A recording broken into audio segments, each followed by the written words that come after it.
Students, स्वागत है आप सभी का भगवान Mahavir English academy online study classes में, जिसमें मैं पंकज कुमार स्वामी आप सभी बच्चों को इंग्लिश सब्जेक्ट पढ़ा रहा हूं क्लास 3 to 10 तक। तो कल हमने बात करी थी वर्ब की, और मैंने आपको बताया था वर्ब जो है उसको मेनली दो पार्ट में जो है बांटा गया है। फर्स्ट जो है उसे हेल्पिंग वर्ब कहते हैं, सेकंड जो है उसे मेन वर्ब कहते हैं। अब अपन बात करेंगे मेन वर्ब की और क्या क्या पार्ट है, सब पार्ट क्या क्या है। तो देयर आर टू सब parts of the main verb. First is transitive verb and second is intransitive verb. What is transitive verb and what is intransitive verb, उसको हम देखते हैं। देखो, ट्रांजिटिव वर्ब का मतलब क्या होता है। अगर मैं कहूं तो हिंदी में इसको बोलते हैं सकर्मक क्रिया। क्या बोलते हैं? सकर्मक क्रिया। और जो आपके इंट्रांजिटिव है इसको बोलते हैं अकर्मक क्रिया।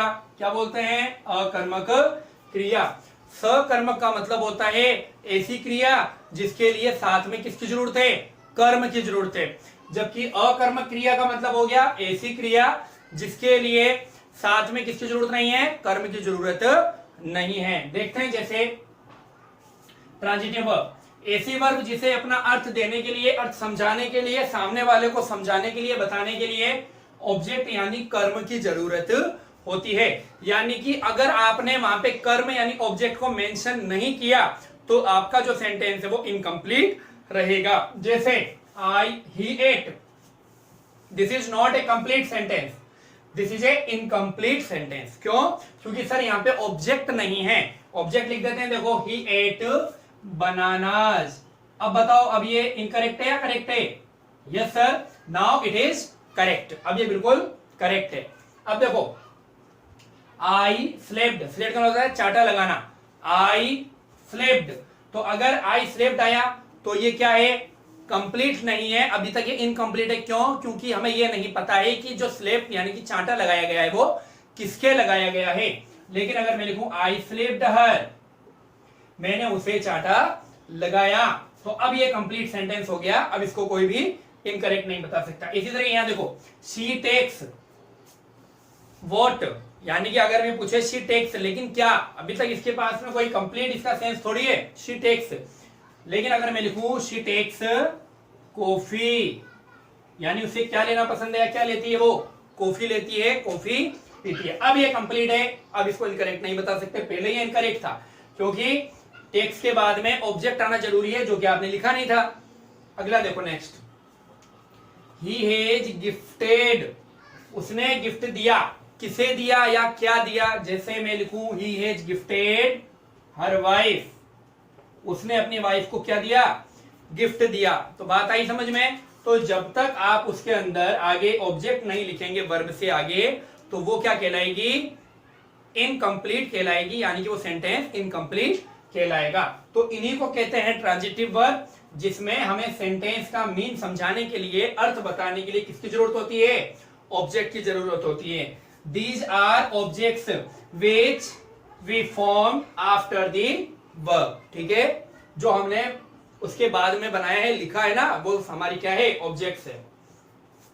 चाहे वो बनानाज है, चाहे वो हर है, चाहे वो कॉफी है, चाहे वो हर वाइफ है। कोई दिक्कत समझ में आया बेटा आपको? कोई दिक्कत तो नहीं है? ठीक है। अब देखो, अब इसको देखते हैं sir, intransitive verb. Intransitive verb वो है ऐसी वर्ब जिन्हें अपना अर्थ समझाने के लिए, सामने वाले को बताने के लिए किसकी नीड नहीं होती है? ऑब्जेक्ट की नीड नहीं होती है। Some verbs do not need object to complete its sense, is called intransitive verb. ठीक है, बात आई समझ में? अब कौन कौन सी ऐसी वर्ब है? ऐसी सभी वर्ब जो कि बिना, क्या कह सकते हैं आप, ऑब्जेक्ट के लिखी जाए तो भी उसका अर्थ क्या रहता है? पूरा रहता है या पूर्ण रहता है, कंप्लीट रहता है। उसी को हम क्या कहते हैं? इंट्रांजिटिव वर्ब कहते हैं। जैसे वॉक, देखो ही वॉक्स, वह चलता है।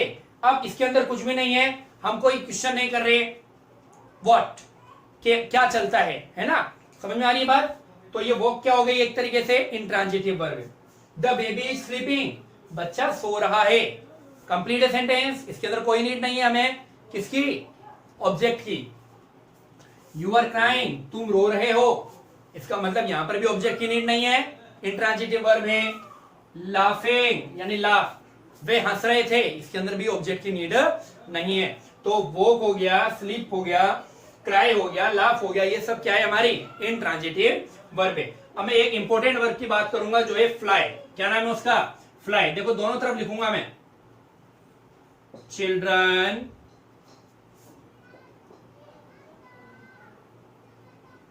फ्लाई काइट्स, और एक में लिखूंगा द बर्ड्स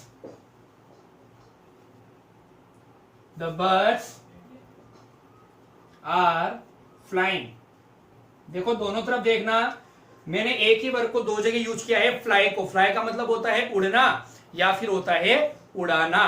तो जहां पर इसका अर्थ होगा उड़ाना, वो वहां पर तो ये होगी ट्रांजिटिव वर्ब। जैसे चिल्ड्रन फ्लाई काइट्स, बच्चे क्या करते हैं?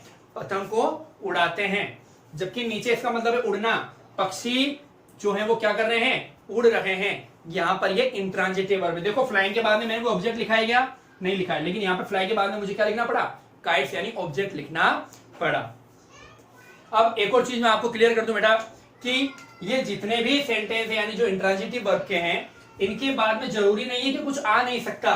जैसे मैं इसको यूं भी लिख सकता हूं, ही वॉक्स स्लोली, क्या करता है वो? धीरे धीरे चलता है। द बेबी स्लीपिंग इन हर लेप। लेप का होता है गोद, यानी कि जो बच्चा है वो कहां सो रहा है? उसकी गोद में सो रहा है।